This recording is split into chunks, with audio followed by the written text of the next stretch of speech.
곧 죽게 된다는 생각은 인생에서 중요한 선택을 할 때마다 큰 도움이 된다. 사람들의 기대, 자존심, 실패에 대한 두려움, 거의 모든 것들은 죽음 앞에서 무의미해지고 정말 중요한 것만 남기 때문이다. 죽을 것이라는 사실을 기억한다면 무언가 잃을 게 있다는 생각의 함정을 피할 수 있다. 당신은 잃을 게 없으니 가슴이 시키는 대로 따르지 않을 이유도 없다.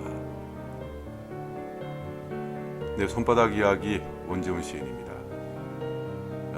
제가 방금 읽어드린 글은 스티브 잡스가 스탠퍼드 대학교 졸업식에서 한 연설의 일부입니다. 2005년도 연설이죠. 스티브 잡스, 제가 더 이상 설명이 필요한 인물이 아닙니다. 그야말로 세계의 패러다임을 확 바꿔버린 성공적인 사업가이자 대단한 그 인물이었죠. 그런데 2005년도에 이 연설을 했잖아요. 그래서 이 글을 제가 보면서 그런 생각을 했어요. 아니, 어떤 일이 있었나? 그 전에 이게 좀 보통 글이 아니다라는 생각을 했거든요.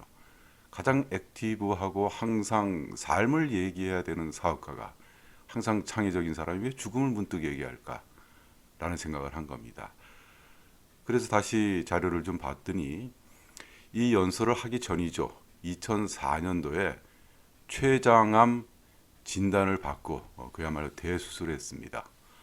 췌장암은 그 생존율이 굉장히 낮은 아주 악성암입니다. 그리고 나서 2009년도에 간이식 수술을 받았고요. 2011년도에 최고 경영자 자리에서 물러났고 같은 해 10월 5일 56세에 정말 아까운 나이로 세상을 떠났습니다. 자, 제가 읽어드린 연설을 한번 곰곰이 생각해 보시면요. 아마도 그는 췌장암 수술을 받고 나서 깊은 생각에 빠졌을 겁니다. 젊은 시절에는 히피처럼 명상에 빠져서 돌아다니기도 했으니 그의 사유는 나이가 들수록 더 깊어졌을 겁니다. 그게 아마 그의 창의성의 원리일 겁니다. 사실 죽음은 우리 삶의 군데군데 있습니다. 상과 이렇게 떨어진 게 아니에요. 멀리 있지 않습니다.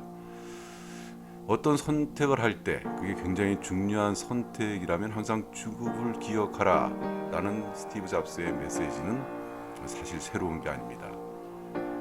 중세 가톨릭 수도사들이 항상 염두에 두고 메멘토 모리, 메멘토 모리, 메멘토 모리를 외웠습니다. 죽음을 기억하라는 뜻이지요. 만약 당신이 어떤 선택을 해야 한다면, 그리고 그 선택이 아주 중요한 선택이라면 스티브 잡스가 대학을 갓 졸업하는 젊은이에게 던진 한마디, 막 세상을 향해 뛰어나간 그들을 위해 진심을 다해서 한 말이 도움이 될 겁니다.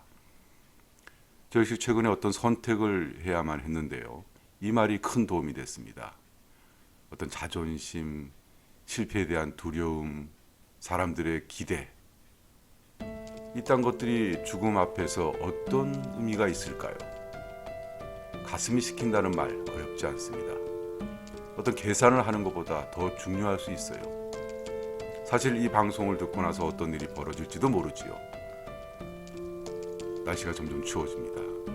항상 긍정적인 생각으로 부정적인 인생의 걸림돌을 치워버리십시오. 행복하시고 사랑하시고 항상 고맙습니다.